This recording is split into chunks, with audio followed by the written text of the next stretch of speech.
Everyone's getting upset and pissed that there's no gas. Travel plans stall out in Colorado. Premium, unleaded, whatever octane percentage you need, we're out of it all. Stations short on gas. Drivers making detours just to fill the tank. See them pull up, they look at the pumps. Sometimes they'll drive away. We're taking a deeper look at what's choking the gas supply and why prices are staying stubbornly high. We try to let them spread the word that it's safe. Working to make sure every Colorado community has equal access to the coronavirus vaccine.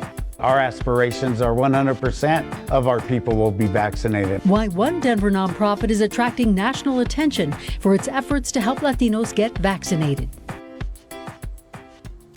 Well, the great American road trip, it almost seems tailor-made for this moment. More and more people are vaccinated, businesses are reopening, and with restrictions on overseas travel, why not explore what our nation has to offer? Well, that road trip dream is hitting a few roadblocks. Competition for hotel rooms is fierce right now. And according to AAA, gasoline is nearly $1 per gallon more than this time last year. And that's if you're able to fill the tank. Some gas stations are struggling with supply and turning customers away. Good evening and welcome to Denver7 News at 10. I'm Ann Trujillo. And I'm Shannon Ogden. Glad you're with us tonight. And tonight we're going to take a closer look at travel and why gas prices are so painfully high right now. First, our CB Cotton is exploring why Metro gas stations are running out of gas and what they're doing to try and get things back on track. Giving people what they need is a big part of the job when you're working behind the counter. Gonna be it for you? But this week, there's one thing Nathaniel Mulhauser wishes he could get in front of. Premium, unleaded, whatever octane percentage you need, we're out of it all. On Friday at this Circle K in Lakewood off of Kipling, pumps were bagged up and signs were posted, all a clear message: there's no gas here. And driver response? See them pull up, they look at the pumps. Sometimes they'll drive away, other times they'll come in and ask to be sure. And this isn't the first day that Mulhauser has had to deliver the bad news to customers. Last week, we had 6 days where we only had diesel. We had no unleaded, we had no premium. These bagged pumps were also spotted in southeast Colorado, in Pueblo and Cannon City.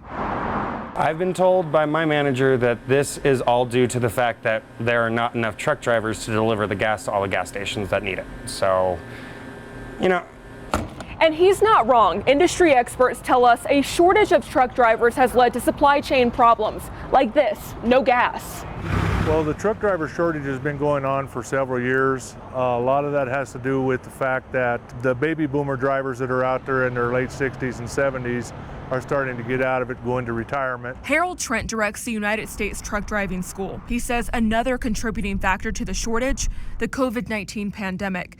2020 brought less travel, so the demand for gas went down, and many drivers were either laid off or left to other industries. They've moved on to other positions where they're getting a little bit better pay, a little bit more home time, a little better benefits. There's other hurdles too. To ship fuel, truck driver candidates have to have a hazardous materials endorsement on their license. A lot of potential drivers are just not interested in hauling hazardous materials because of the danger and nature of the job. Or some candidates don't qualify. And there's a lot of things that can knock a potential candidate out of the hazardous materials section of the CDL with regard to stuff that's on their criminal backgrounds. But DU professor and supply chain expert Jack Buffington says there are some solutions. There's different market segments that trucking companies need to appeal to. Women, minorities, because it's been very much of a male-dominated industry. But finding more workers from different demographics will take some time. The industry is continuing to try to market to get people from the military, to get people, from trade schools, from high school. But it's a difficult situation. We've currently got 4 females in our classes right now, and we've seen an average of about, maybe 6 a month female applicants. Meanwhile, Nathaniel Mulhauser is patiently waiting behind the counter to give people more of what they want, gas included. It's sending people around everywhere. It's giving us a hard time. CB Cotton, Denver7. Okay, so that tells us why some gas stations are facing shortages. So what's driving up the price? When you look deeper, there are many factors at play here. First, the rebound. Economies around the world are roaring back to life and people are commuting and traveling more. That's ramping up demand. Higher demand means higher prices. Second, Oil-producing countries are choking the supply. The OPEC nations agreed to scale back on oil exports, driving up the price of gas. And third, the season. The approach of summer means more people want to get out and explore, and warmer weather means refineries have to switch over to more expensive fuel blends. All right, here's the good news. AAA says gas prices seem to be stabilizing, at least for now. Even though demand is up, supply is rising to meet it. Now, if you've spent any time online, you might have seen posts blaming President Biden for the gas price hikes. Now, posts like this one lay the blame directly at the White House door. When you look at the details, though, it's not so simple. This chart shows gas prices over the last year. So prices have been rising since December. Of course, that is before Biden took office. Now, others blame the president's decision to cancel the Keystone XL pipeline for these spiking prices. Well, USA Today reports that that claim is false. The pipeline was years away from operating and would not affect today's prices. And we know gas prices are up, so is there anything you can do about it? Well, one option to help you save a little money is using an app like Gas Buddy. You can search gas stations in your area for the best prices. And if you want to get a little more creative, you can use a cashback credit card to maximize your savings. The Amex Blue Cash Preferred, Chase Freedom Flex, and Citi Custom Cash Card are just some of the credit cards that can earn higher cashback rates when you fill the tank.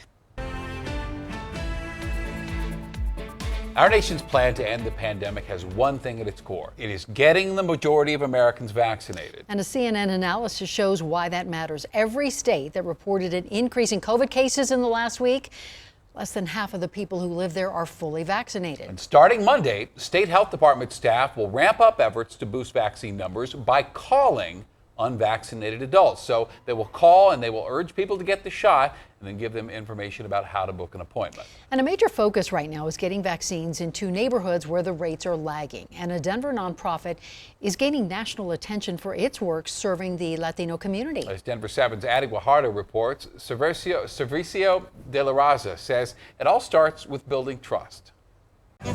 Getting Latinos to roll up their sleeves requires some extra convincing. A lot of them are scared about side effects. Dr. Ricardo Gonzalez with Servicios de la Raza, a nonprofit organization, says it's also distrust in the government. It's why they go the extra mile. We are trying to bring the vaccine to where the people live. And volunteers are drawing them in with rhythm. There's music, sometimes there's dance, there's food. We speak in Spanish. We make jokes. This is one of dozens of pop-up clinics the nonprofit has held since the end of January, specifically targeting Latinos in Colorado. On Friday, they set up shop in the Federal Heights neighborhood. It's probably about 40% of my district is Latino. State Representative Kyle Mullica says only about 30 to 35% of the district's population is vaccinated. It's just completely unacceptable. It's why the district partnered with Servicios de la Raza, a nonprofit 49 years in the making that's built trust with the Latin community. Well, I believe that at least between 50 and 60% of the people we vaccinated today are Hispanic or Latino. In Colorado, Latinos make up 20% of the state's population, and nearly 10% are vaccinated, according to the state health department. The nonprofit has vaccinated more than 8,000 Latinos to date. While more work is needed, Rudy Gonzalez, the executive director of the nonprofit, says the U.S. Department of Health and Human Services praised their efforts and asked about the key to their success. The secret salsa recipe? It is absolute consistency. It is being culturally responsive and linguistically specific. And mobilization and persistence, he adds. The team recently received 2 new refrigerators from the state. There you go. Isn't that a little beauty?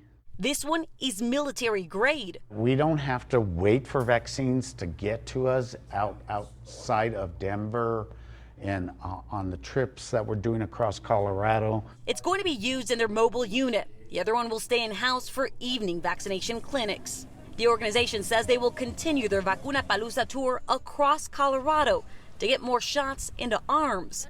Venga a vacunarse, no tenga miedo. In English, I will say, come and get your vaccine, don't be afraid. It's worse to get COVID. Adi Guajardo, Denver7. Colorado is also hoping its vaccine lottery will encourage more people to get the shot. And today, the state announced the third winner of the $1 million drawing. Pete Vegas from Boulder works in food and agriculture. He says he's going to use some of the prize money to build a multi-acre greenhouse to grow leafy greens.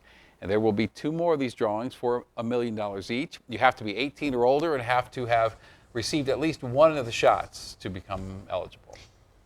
Boulder Strong, a resource center for those touched by the March 22nd shooting, has a new home starting tomorrow. It was located near the King Superstore. It's now at 2935 Baseline Road in Boulder, and it's a walk-in site for anyone who needs to talk or wants a little comfort from a support dog like Maisie here. The director tells us since the shooting that claimed 10 precious lives, nearly 500 people have already used the services here. What we don't want is for this trauma to go unengaged and to let it sit in individuals or in the schools that were nearby or the faith communities that neighbor the library that neighbors the store. The more that we talk about this and work our way through it together, the better off we're all going to be in the end. The Boulder Strong Resource Center is staffed by mental health professionals and is open Monday through Saturday, and they plan to stay open as long as necessary, knowing that the legal process could take years. Sometimes there's going to be points where you want to give up, but you have to keep going. Like, you just have to be passionate. An Aurora dance team perfecting routines and teaching life lessons. Branching off into dance made me realize the person that I am and what I want to do when I get older. And this weekend, they're putting a special focus on celebrating Black culture. Juneteenth has always been a big event where people come out to see different types of teams, bands. A break from the heat wave. Next, let's see if we can get some much needed rain.